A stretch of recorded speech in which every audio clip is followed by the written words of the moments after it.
월든 18장 맺는 말을 읽어보도록 하겠습니다. 아픈 사람에게 의사는 현명하게도 공기와 장소를 바꾸어 볼 것을 권한다.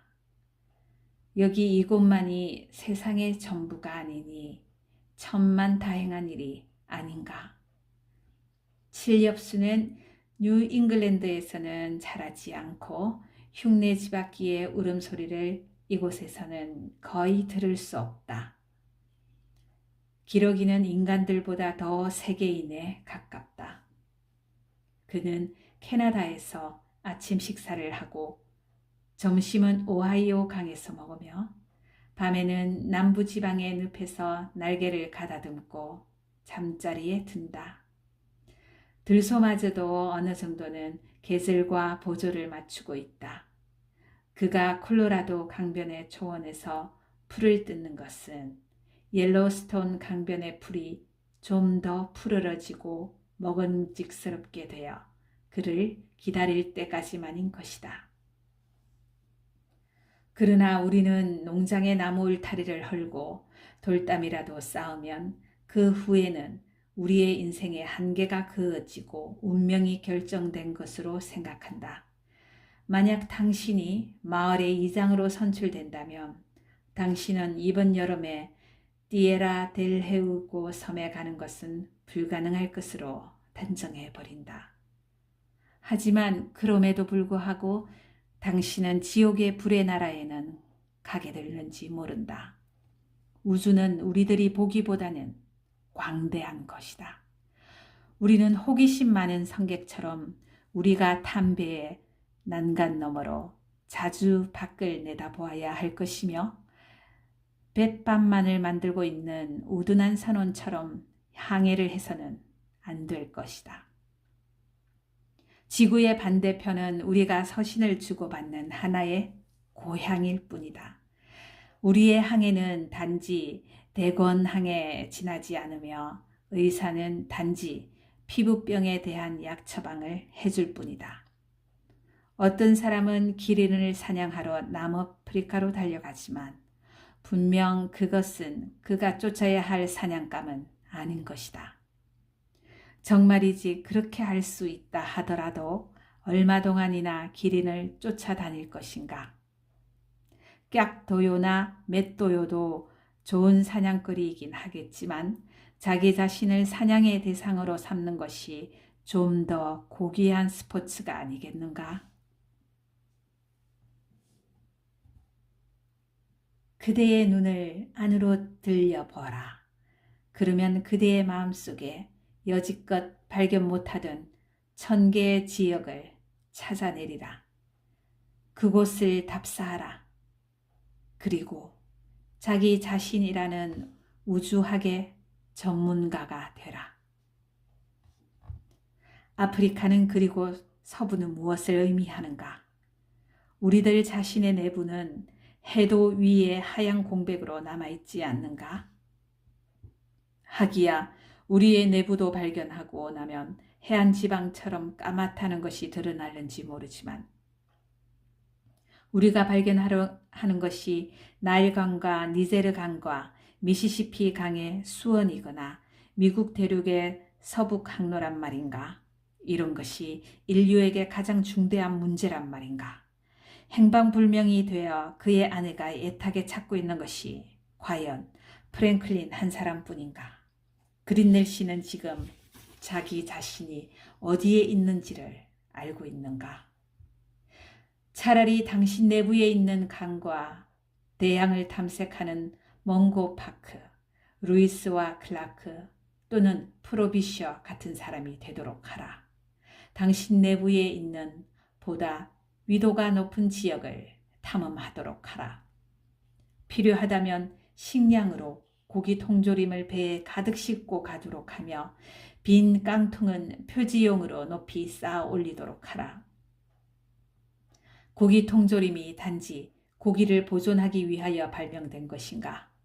진실로 바라건대 당신 내부에 있는 신대륙과 신세계를 발견하는 콜럼부스가 되라. 그리하여 무역을 위해서가 아니라 사상을 위한 새로운 항로를 개척하라. 각자는 하나의 왕국의 주인이며 그에 비하면 러시아 황제의 대제국은 보잘것없는 작은 나라, 얼음에 의해 남겨진 풀더미에 불과하다. 그러나 자기 자신에 대하여 아무런 존경심을 갖지 않는 사람이 애국심에는 불타서 소를 위해 대를 시키는 일이 있다. 그들은 자기의 무덤이 될 땅은 사랑하지만 지금 당장 자신의 육신에 활력을 줄 정신에 대해서는 아무런 공감을 느끼지 못하고 있다. 이런 사람들에게 애국심은 그들의 머리를 파먹고 있는 구더기라고 할 수 있으리라. 어마어마한 행사를 벌이고 엄청난 비용을 들여 떠나보낸 저 남해 탐험대가 의미하는 바는 무엇인가? 그것은 정신세계에도 대륙들과 바다만 그들이 있으며 각 개인은 여기에 연결된 지협이자 자금만이지만 아직 자신에 의해 탐색되지 않고 있다는 사실과 그리고 각 개인의 바다, 각자의 내부에 있는 대서양과 태평양을 탐험하는 것보다는 정부가 제공한 배를 타고 500명의 대원들을 지휘하면서 추위와 폭풍우와 식인종과 싸우며 수천 마일을 항해하는 편이 더 쉽다는 사실을 간접적으로나마 시인하는 것이다. 그들이 떠돌아다닌다. 저 이국적인 호주인을 구경하고 싶으면 하라고 내버려 두라. 나는 신에 속한 것을 더 많이 가지고 있으며 그들은 길에 속한 것을 더 많이 가지고 있으니. 아프리카의 잔지바르 지방에 고양이의 수요를 세기 위하여 세계의 일주를 할 필요는 없다. 그러나 달리 더 좋은 일이 생길 때까지는 그것이라도 하는 편이 나으며 그러는 도중 당신은 지구의 내부로 통하는 심스의 구멍을 발견할는지도 모른다. 영국과 프랑스, 스페인과 포르투갈, 황금 해안과 노예 해안은 모두 이 개인의 바다에 접해 있다. 그러나 그 어떤 배도 감히 이 개인의 바다를 향하여 육지가 보이지 않을 때까지 항해한 적이 없다. 분명히 그것이 인도로 직접 통하는 길인데도 말이다. 만약 당신이 모든 나라의 말을 하고 모든 나라의 습관을 배우고자 한다면 그리고 그 어떤 여행가보다 더 멀리 여행하고 모든 풍토에 익숙해지며 스핑크스의 수수께끼를 풀어서 그로 하여금 자신의 머리를 바위에 부딪혀 죽게 만들려고 한다면 옛 철인의 가르침을 받아들여 당신 자신을 탐험하라. 여기에는 맑은 눈과 굳건한 용기가 필요하다. 패배한 자, 자신의 의무를 버리는 자들만이 전쟁터에 간다. 그들은 도망쳐서 군대에 몸을 맡기는 겁쟁이들이다. 지금 당장 가장 먼 서쪽 길을 향해 떠나라. 그 길은 미시시피 강이나 태평양 해안에서 멈추지 않으며 캐캐묵은 중국이나 일본에 가는 것도 아니며 당신의 세계와 직접적인 접선을 이루며 당신을 그리로 인도해 줄 것이다. 여름에도 겨울에도 낮에도 밤에도 해가 지고 달이 지고 마침내 지구마저 지더라도 말이다. 미라보는 사회의 가장 신성한 규범에 공공연히 대적하는 일에 가담하려면 어느 정도의 결의가 필요한지를 확인하기 위하여 노상에서 강도질을 했다고 한다. 그는 대열 속에서 싸우는 병사는 노상 강도의 반만큼의 용기도 필요 없다고 단언했다. 그는 또 충분히 생각해 본 끝에 어떤 굳은 결심을 하게 되면 명예나 종교의 구애를 받지 않고 그 일을 해낼 수 있다고 말했다. 세속적인 견지에서 보면 그의 말은 남자다운 데가 있다. 그러나 그것은 자포자기는 아닐지라도 한가롭기 짝이 없는 말이다.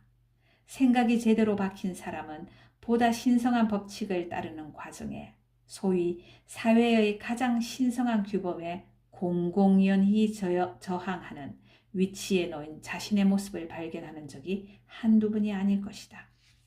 그리하여 그는 미라보처럼 탈선적인 행동을 하지 않더라도 자신의 결의를 시험할 기회를 얻게 되는 것이다. 사회에 대해 무조건 저항적인 태도를 취하는 것이 한 인간의 의무는 아니다.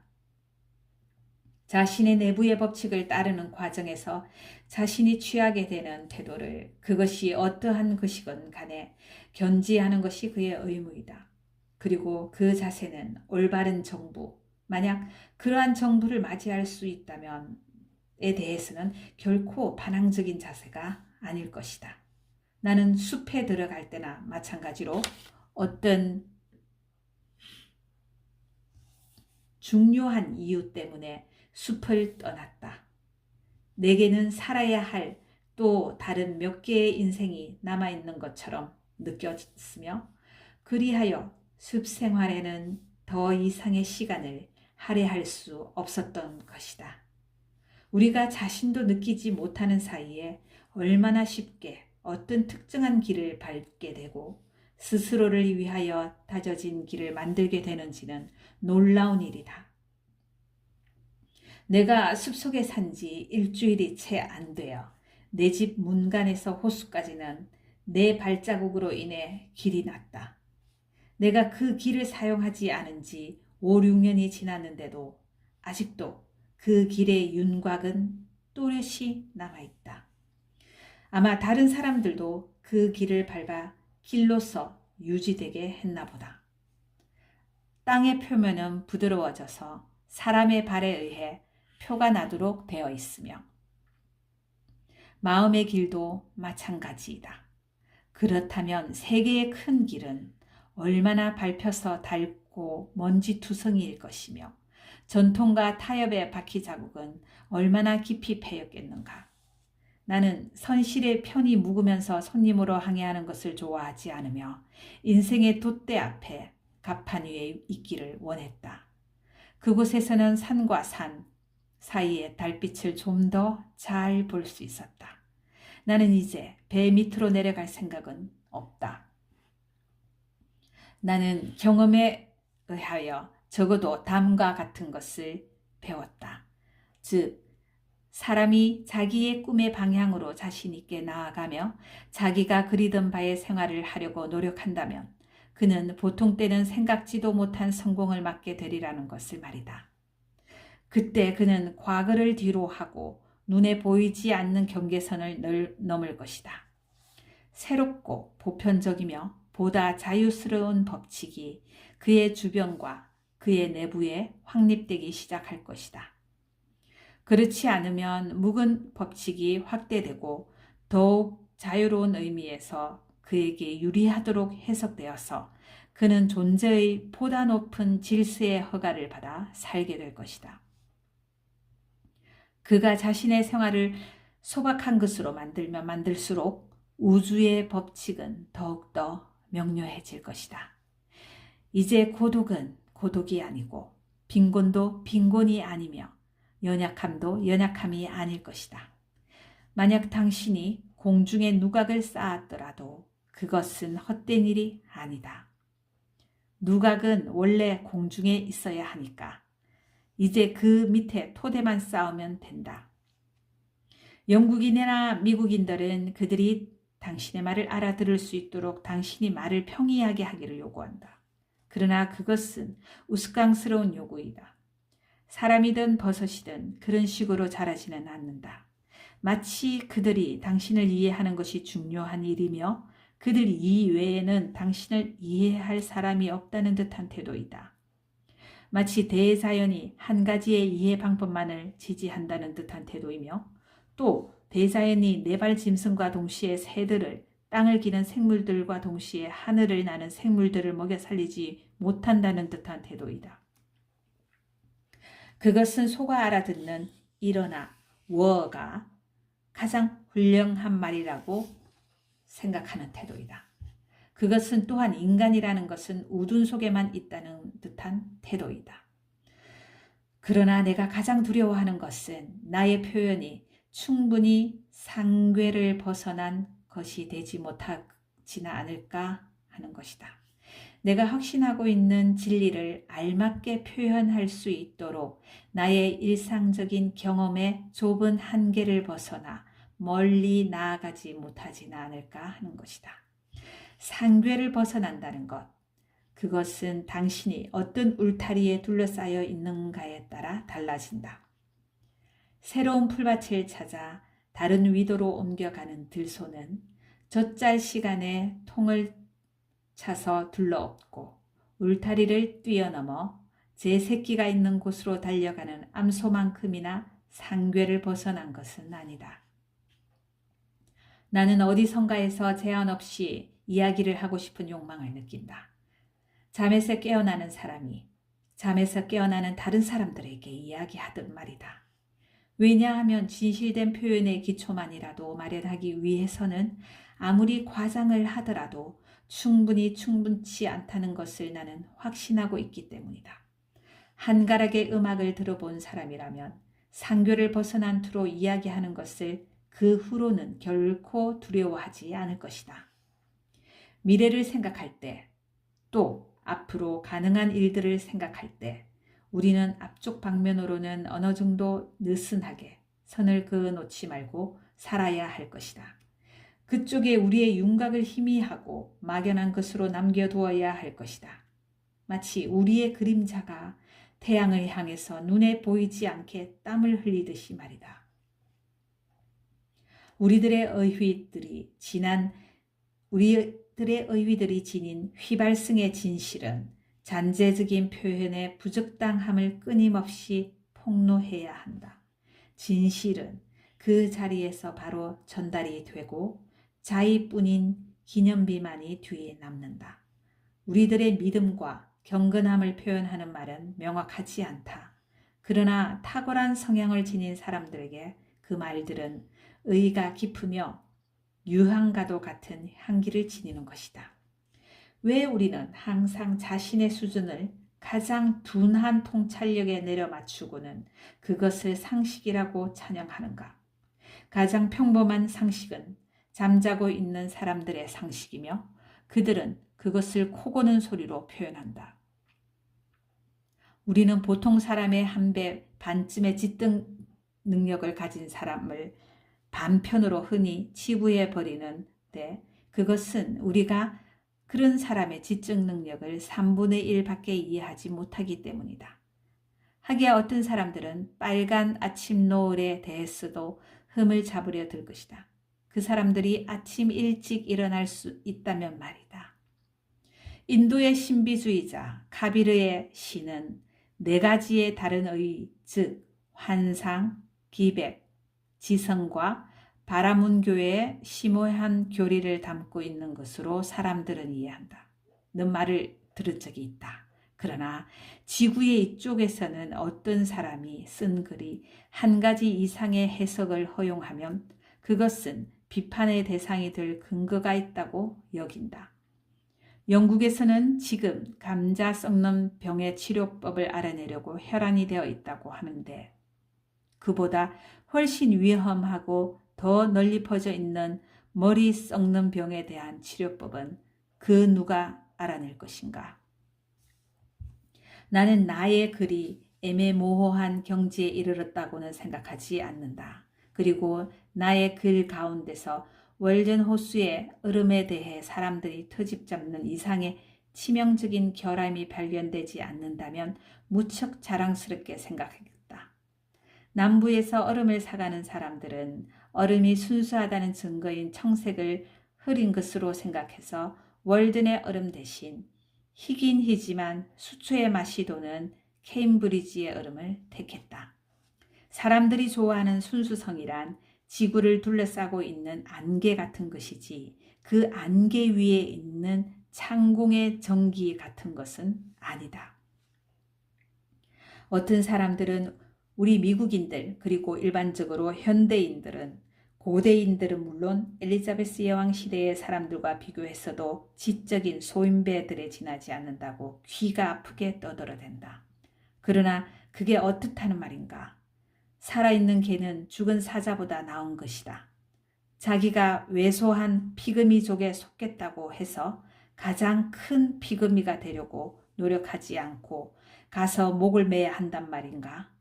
각자는 자기 자신의 일에 열중하며 타고난 천성에 따라 고유한 인간이 되도록 노력해야 할 것이다. 왜 우리는 성공하려고 그처럼 필사적으로 서두르며 그처럼 무모하게 일을 추진하는 것일까? 어떤 사람이 자기의 또래들과 보조를 맞추지 않는다면 그것은 아마 그가 그들과는 다른 고수의 북소리를 듣고 있기 때문일 것이다. 그 사람으로 하여금 자신이 듣는 음악에 맞추어 걸어가도록 내버려 두라. 그 북소리의 음율이 어떻든 또 그 소리가 얼마나 먼 곳에서 들리든 말이다. 그가 꼭 사과나무나 떡갈나무와 같은 속도로 성숙해야 한다는 법칙은 없다. 그가 남과 보조를 맞추기 위해 자신의 봄을 여름으로 바꾸어야 한단 말인가. 우리의 천성에 맞는 여러 여건이 아직 갖추어지지 않았다면 대신 끌어다 댈 수 있는 현실은 무엇인가? 우리는 헛된 현실이라는 암초에 우리의 배를 난파시켜서는 안 되겠다. 우리가 애를 써서 머리 위에 청색 유리로 된 하늘을 만들어 본들 무슨 소용이 있겠는가? 그것이 완성된다 하더라도 우리는 분명 그런 것은 없다는 듯이 그 훨씬 너머로 전기에 가득 찬 진짜 하늘을 바라볼 것인데 쿠르시의 완전을 갈구하던 한 장인이 있었다. 어느 날 그는 지팡이를 만들려는 생각을 하게 되었다. 불완전한 일에는 시간이 한 요소가 되겠으나 완전한 일에는 시간이 문제가 되지 않는다고 생각한 그는 비록 한평생 딴 일은 아무것도 못하는 한이 있더라도 모든 점에서 완벽한 지팡이를 만들리라고 스스로에게 다짐했다. 부적당한 재료를 써서는 안 되겠다고 결심했으므로 그는 제목을 구하러 즉시 숲으로 떠났다. 그가 쓸만한 나무 하나하나를 살피다가 퇴짜를 놓는 사이에 그의 친구들은 점차로 그의 옆을 떠났으니 그들은 각자의 일을 하다 늙어서 죽었던 것이다. 그러나 그는 조금도 늙어가지를 않았다. 한 가지 목표를 추구하는 그의 결심과 숭고한 믿음이 자신도 모르는 사이에 그에게 영원한 젊음을 주었기 때문이다. 그는 시간과 어떠한 타협도 하지 않았으므로 시간은 그의 길에서 비켜나 그를 굴복시키지 못한 것을 한탄하며 멀리서 한숨만 지을 뿐이었다. 그가 모든 점에서 알맞은 제목을 찾아냈을 때는 쿠르시는 폐허가 된 지 이미 오래였다. 그는 그 폐허의 어느 흙 둔덕에 앉아 지팡이를 깎기 시작했다. 지팡이의 모양이 채 갖추어지기도 전에 칸다르 왕조가 망했다. 그는 지팡이의 끝으로 모래 위에 그 왕조의 마지막 왕의 이름을 쓰고는 다시 일을 계속했다. 그가 지팡이를 매끄럽게 다듬어 놓았을 때 칼판은 이미 북극성이 아니었다. 그리고 그가 지팡이 끝에 쇠붙이를 달고 부숙으로 장식된 지팡이의 손잡이 부분을 달았을 때는 브라마 신은 수없이 잠이 들었다 깼던 것이다. 그런데 지금 내가 왜 이런 이야기를 하는 것인가? 그의 작품의 마지막 손길이 가해지자 지팡이는 깜짝 놀라는 장인의 눈앞에서 브라마 신의 창조물 가운데 가장 아름다운 것으로 승화되어 갔다. 그는 지팡이를 만드는 가운데 새로운 체계, 충실하고도 균형 잡힌 새로운 세계를 만들어낸 것이다. 그리고 옛 도시들과 왕조들은 사라졌지만 그보다도 더 아름답고 영광스러운 도시와 왕조들이 그 안에 자리를 잡고 있었다.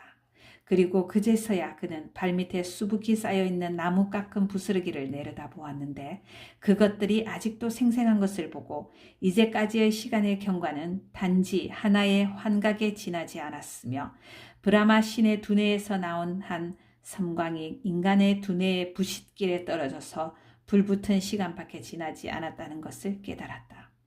그의 재료가 순수했고 그의 기술도 순수했으니 그 결과가 경이로운 것 외에 어떤 것일 수 있겠는가? 우리가 어떤 사물에 부여하는 어떠한 표면도 진실만큼 우리에게 도움이 되지는 못한다. 오직 진실만이 모든 것을 견뎌낸다. 대체로 우리는 우리가 있어야 할 곳에 있지를 않고 거짓된 입장에 있다. 천성의 어떤 약함 때문에 우리는 사정을 지레 짐작하고 우리를 그 속에 맞추어 넣어버린다. 그러므로 우리는 동시에 두 가지의 사정에 처해 있으며 거기서 빠져나오기란 두 배나 어려운 것이다. 정신이 온전할 때 우리는 사실만을, 즉 실지로 존재하는 사정만을 응시한다. 당신이 의무감으로 느끼는 것을 말하지 말고 진실로 내부에서 느끼는 것을 말하라. 어떤 진실도 거짓보다는 낫다. 땜장이 탐 하이드는 교수대에 섰을 때 무슨 할 말이 있느냐고 질문을 받았다. 그때 그는 다음과 같이 말했다고 한다. 재봉사들에게 최초의 한 바늘을 꿰매기 전에 실 끝을 매듭지게 하는 것을 잊지 말라고 전해주시오. 그 옆에서 기도를 드리고 있던 그의 동료의 기도의 말은 전해져 있지 않다. 당신의 인생이 아무리 비천하더라도 그것을 똑바로 맞이해서 살아나거라. 그것을 피한다든가 욕하지는 말라. 그것은 당신 자신만큼 나쁘지는 않다. 당신이 가장 부유할 때 당신의 삶은 가장 빈곤하게 보인다. 흠을 잡는 사람은 천국에서도 흠을 잡을 것이다. 당신의 인생이 빈곤하더라도 그것을 사랑하라. 당신이 비록 구비논의 신세를 지고 있더라도 그곳에서 유쾌하고 고무적이며 멋진 시간들을 가질 수 있다. 지는 해는 부자의 저택이나 마찬가지로 양로원의 창에도 밝게 비친다. 봄이 오면 양로원 문 앞의 눈도 역시 녹는다. 인생을 차분하게 바라보는 사람은 그런 곳에 살더라도 마치 궁전에 사는 것처럼 만족한 마음과 유쾌한 생각을 가질 수 있을 것이다. 때때로 마을의 가난한 사람들이 가장 독립적인 생활을 하는 것 같은 생각이 들 때가 있다. 어쩌면 그들은 기분을 상하지 않고 남의 도움을 받아들일 만큼 마음이 넓은 것인지도 모른다. 대부분의 마을 사람들은 자신들이 마을의 경제적 도움을 받는 것을 상상도 할 수 없는 일로 생각하고 있다. 하지만 그중 여러 사람들이 부정한 방법으로 돈을 벌어 생활하고 있으며 그것은 훨씬 불명예스러운 일인 것이다. 사르비아 같은 약초를 가꾸듯 가난을 가꾸어라. 옷이든 친구이든 새로운 것을 얻으려고 너무 애쓰지 말라. 헌옷은 뒤집어서 다시 짓고 옛 친구들에게로 돌아가라. 사물은 변하지 않는다. 변하는 것은 우리들이다. 옷을 팔더라도 생각은 그대로 간직하라. 신은 당신이 외롭지 않도록 보살펴 줄 것이다. 만약 내가 날마다 온종일을 거미처럼 다락방의 한 구석에 갇혀 있더라도 나의 생각만을 잃지 않는다면 세상이 조금이라도 좁아진 것으로 생각되지 않을 것이다. 철학자는 말했다. 산군으로 된 큰 군대라도 그 우두머리를 사로잡으면 무너뜨릴 수 있으나 필부일지라도 그의 지조를 빼앗을 수는 없다고.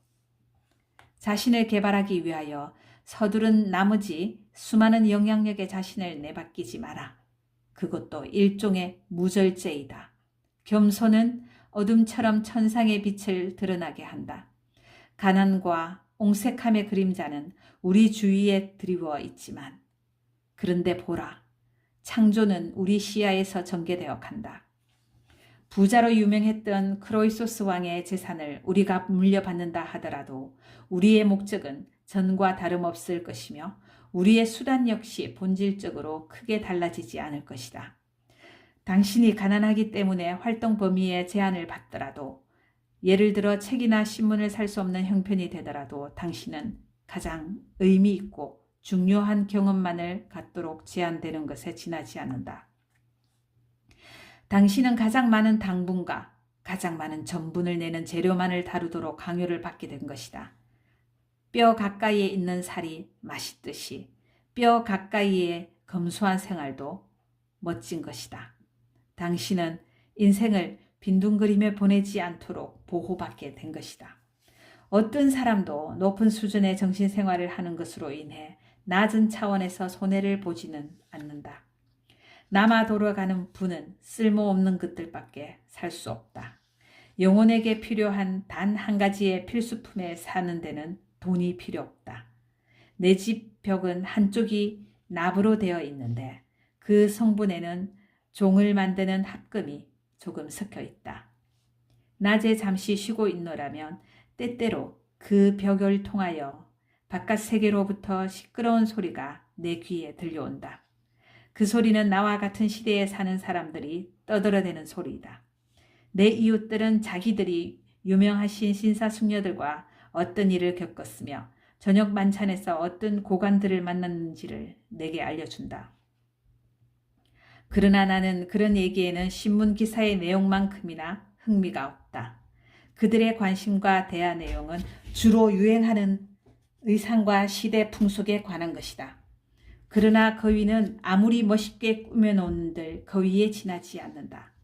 그들은 내게 캘리포니아나 텍사스의 얘기, 영국과 서인도 제도의 얘기, 조지아 주인지 매사추세츠의 주인지의 모 고관의 얘기 등을 말하지만 그 모두가 일시적이고 덧없는 얘기들 뿐이라서 나는 곧 어느 마부룩이 그랬던 것처럼 그들의 정원에서 뛰어 달아날 생각을 하게 된다. 나는 내 자신의 본연의 자세에 돌아와서야 마음이 편해지는 사람이다. 나는 남의 눈에 잘 띄는 곳에서 다른 사람들과 함께 화려하게 과시하며 돌아다니기보다는 그런 일이 가능하다면 우주를 창조한 분과 함께 거닐어 보고 싶다. 그리고 이 들떠있고 신경질적이며 어수선하고 천박한 19세기에 사는 것보다는 이 시대가 지나가는 동안 서 있거나 앉아서 생각에 잠기고 싶다. 사람들은 무엇을 축하하고 있는 것인가? 그들은 모두 준비위원회의 자리 하나씩을 차지하고서는 매 시간마다 누군가가 연설하기를 기다리고 있다. 하느님도 당일의 사회자에 불과하며 연설은 웹스터가 하게 되어 있다. 나는 저울대에 매달려 자신의 무게를 달면서 균형을 잡다가 나를 가장 강하게 그리고 가장 정당하게 끌어당기는 것에게 인력에 의해 끌려가고 싶다. 저울대에 매달려 몸무게가 적게 나가려고 발버둥 치고 싶지 않다. 어떤 사정을 지레 짐작하는 것이 아니라 실제로 존재하는 사정만을 받아들이고 싶다. 나는 내가 갈 수 있는 유일한 길, 그 위에서는 그 어떤 권력도 나를 막을 수 없는 길을 가고 싶다. 단단한 토대를 쌓기도 전에 아치를 세우는 따위의 짓은 나에게는 아무런 기쁨을 주지 못한다. 살으름 판에서 벌이는 아이들 장난은 그만두도록 하자. 어느 곳이든 단단한 밑바닥은 있다. 어떤 나그네가 한 소년에게 자기 앞에 있는 늪의 밑바닥이 단단한지 아닌지를 물어보았다는 얘기를 어디선가 읽은 적이 있다. 소년은 밑바닥이 단단하다고 대답했다. 그 말을 듣고 앞으로 나간 나그네의 말은 이내 복대끈까지 빠져들어갔다. 나그네는 소년에게 물었다. 너 이 늪의 밑바닥이 단단하다고 하지 않았느냐? 소년은 대답했다. 밑바닥은 정말 단단해요. 하지만 아저씨는 아직 절반도 못 들어가셨어요. 사회의 늪과 유사도 마찬가지라고 할 수 있다. 그러나 그것을 알게 되기까지에는 시간이 걸리는 것이다. 어떤 생각, 말 또는 행동은 아주 드문 경우에만 가치를 갖는다. 외화 횃벽에 그냥 못을 박는 어리석은 짓은 하고 싶지 않다. 그런 짓을 하면 밤에 잠이 오지 않을 것이다. 내게 망치를 주고 나로 하여금 벽에 새로 흠을 다듬어 볼 수 있게 해달라. 접합제에만 의존해서는 안 된다. 못을 완전히 다 박고 그 끝을 성심껏 구부려 밤중에 혹시 잠을 깨더라도 자기가 한 일에 대하여 만족스러운 마음으로 되돌아볼 수 있도록 하라. 그 일을 위해 시신을 불러도 부끄럽지 않도록 말이다. 그 일에 오직 그런 일에 신은 당신을 도울 것이다. 당신이 주체가 되어 일을 해 나가되 박는 못 하나하나가 우주라는 기계의 구조를 단단하게 하는 대갈못이 되도록 하라. 사랑보다도 돈보다도 명예보다도 나는 진실을 원한다. 나는 산의 진미와 맛 좋은 술이 넘치고 하인들이 아부하듯 시중드는 자취상에 앉아 있었지만 성실과 진실을 찾아볼 수 없었기에 그 냉랭한 식탁에서 배고픔을 안고 떠났다. 손님 접대는 얼음처럼 차가웠다. 음식을 차갑게 하기 위하여 구태여 얼음이 필요 없을 것이라는 생각이 들었다. 그들은 포도주가 몇 년 묵은 것이며 제조연도가 얼마나 유명한 해인가에 대해 나에게 이야기를 했지만 나는 그들이 얻을 수도 살 수도 없는 또 다른 술에 대하여 생각했다. 그 술은 더 오래되었으면서도 더 새롭고 더 순수하고 더 훌륭한 연도에 제조된 술이었다. 집과 뜰의 양식이나 접대 같은 것은 내게는 아무래도 좋다. 나는 어느 왕을 방문했는데 그는 나를 홀에서 기다리게 하는 둥 손님을 맞이할 능력이 없는 사람처럼 행동하는 것이었다. 내 집 근처에는 나무에 파인 구멍 속에 사는 사람이 있었다. 그의 태도에는 참으로 왕자다운 데가 있었다. 차라리 그를 찾아갔더라면 이보다 더 나은 대접을 받았으리라. 언제까지 우리는 현관에 앉아서 어떤 일이건 간에 일을 해보면 당장 그 부적절함이 드러날 부질없고 캐캐 묵은 미덕을 실천하고 있을 것인가? 그것은 참을성을 가지고 하루를 시작해서 자기의 감자밭을 김을 맬 일꾼을 하나 산 다음에 오후에는 미리 생각해둔 바에 선심을 발동하여 기독교인다운 온화함과 자선심을 행사하는 것과 같다. 인류의 종국적인 자존심과 침체한 자기 도취에 대해서 생각해보자. 오늘날의 세대는 스스로를 빛나는 계보의 후예라고 생각하며 자만에 빠지는 경향이 있다. 그리고 보스턴과 런던, 파리와 로마 같은 도시에서 자신들의 오랜 전통을 상기하면서 만족스러운 어조로 예술과 과학과 문학에서의 발전을 이야기한다. 각종 학회들의 보고서들과 위대한 인물들의 공적을 찬양하는 글들도 있다. 이것은 선량한 아담이 자신의 착함에 스스로 감격을 하고 있는 모습과 다를 바 없다.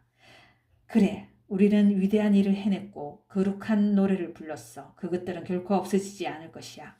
다시 말해서 우리들이 그것들을 잊지 않고 있는 한 그렇다는 이야기리라.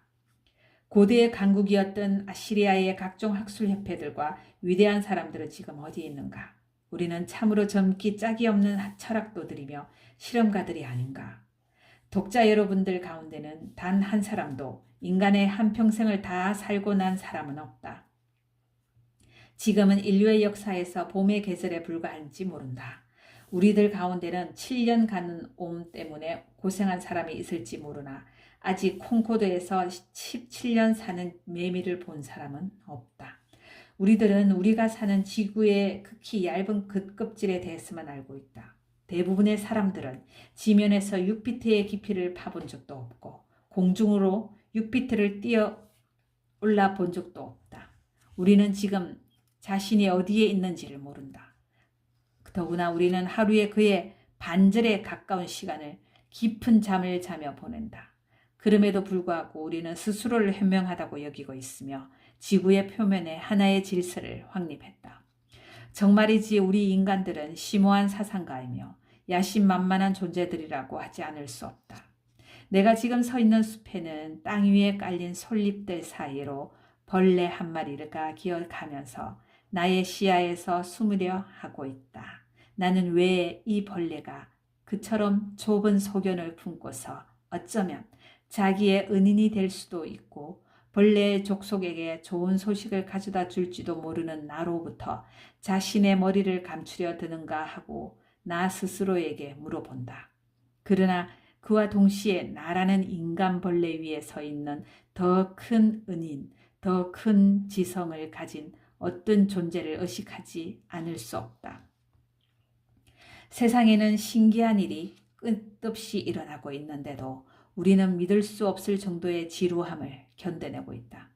가장 개화된 나라에서 어떤 종류의 설교가 경청되고 있는가를 지적하기만 해도 그 지루함의 정도를 알 수가 있다. 기쁨이라든가 슬픔이라는 말이 있기는 하다. 그러나 그것들은 코먹은 소리로 부르는 찬송가의 후렴에 불과하며 우리가 진정으로 신봉하는 것은 흔해 빠지고 천박한 것들이다. 우리는 갈아입을 수 있는 것은 의복뿐이라고 생각하고 있다. 사람들은 대영 제국은 훌륭한 대국이며 미합 중국은 인류의 강국이라고들 말한다. 그러나 각 개인의 뒤에는 그가 마음만 먹으면 대영 제국쯤 나무 조각처럼 뛰어버릴 수 있는 조류가 밀려들었다가는 빠져나가곤 한다는 것을 우리는 깨닫지 못한다. 어떤 종류의 17년 사는 매미가 다음에 땅속에서 나올 것인지 그 누가 예측할 수 있을 것인가? 내가 사는 세상의 정부는 영국 정부처럼 만찬 뒤에 술 한잔 마시며 담소하는 가운데 구성된 정부는 아닌 것이다. 우리 안의 생명은 강의 물과도 같다. 올해 이 생명의 물은 과거 어느 때보다도 수위가 높아져서는 고지대의 마른 땅을 물바다로 만들지도 모른다. 올해가 바로 기억에 남을 해. 물이 넘쳐 강변에 사는 사향 쥐들이 모두 익사하는 그런 해일지도 모른다. 우리가 지금 사는 곳은 항상 마른 땅은 아니었다. 나는 과학자들이 홍수를 기록하기 전에 강물이 범람했던 흔적이 있는 둑을 저 멀리 내륙 지방에서 본다. 뉴 잉글랜드에 사는 사람이면 누구나 사람들 사이에 퍼진 담과 같은 이야기를 들었을 것이다. 즉, 처음에는 코네티컷주, 다음 주에는 매사추세츠 주의 어느 농가의 부엌에 60년 동안이나 놓여있던 사과나무로 만들어진 오래된 식탁의 마른 판자에서 아름답고 생명력이 넘치는 곤충이 나왔다는 이야기 말이다. 그 곤충이 자리 잡고 있던 곳의 바깥쪽으로 겹쳐있는 나이테의 수를 세어본 즉 그보다도 여러 해 전 그 나무가 살아있을 때의 깐 아래서 나온 것이라는 것이었다. 아마 커피 주전자가 끓는 열에 의해 부화되었겠지만 그 곤충이 밖으로 나오려고 판자를 갉아먹는 소리가 여러 주일 전부터 들렸다는 것이었다. 이 이야기를 듣고 부활과 불멸에 대한 자신의 신념이 새로워지는 것을 느끼지 않는 사람이 어디 있겠는가? 어떤 날개 달린 아름다운 생명이 처음에는 푸른 생나무의 백목질 속에 알로 태어났으나 그 나무가 차츰 잘 마른 관처럼 되는 바람에 오랜 세월을 사회의 죽은 듯 건조한 생활 속에서 목질의 공심적인 나이테 속에 묻혀 있다가 아마 지난 수년 동안 일가족이 즐겁게 식탁에 둘러앉아 있을 때 밖으로 나오려고 깎는 소리를 내서 모두를 놀라게 한 적도 여러 번 있었으리라. 어느 날 갑자기 세상에서 가장 값싸고 흔한 가구 속에서 튀어나와 마침내 찬란한 여름 생활을 즐기게 될지 그 누가 알겠는가. 나는 영국인이나 미국인이 이런 이야기를 다 이해하리라고 생각하지는 않는다. 그러나 바로 그러한 것이 단순한 시간의 경과만 가지고는 결코 동트게 할 수 없는 저 아침의 성격인 것이다. 우리의 눈을 감기는 빛은 우리에겐 어둠에 불과하다. 우리가 깨어 기다리는 날만이 동이 트는 것이다. 동이 틀 날은 또 있다. 태양은 단지 아침에 뜨는 별에 지나지 않는다.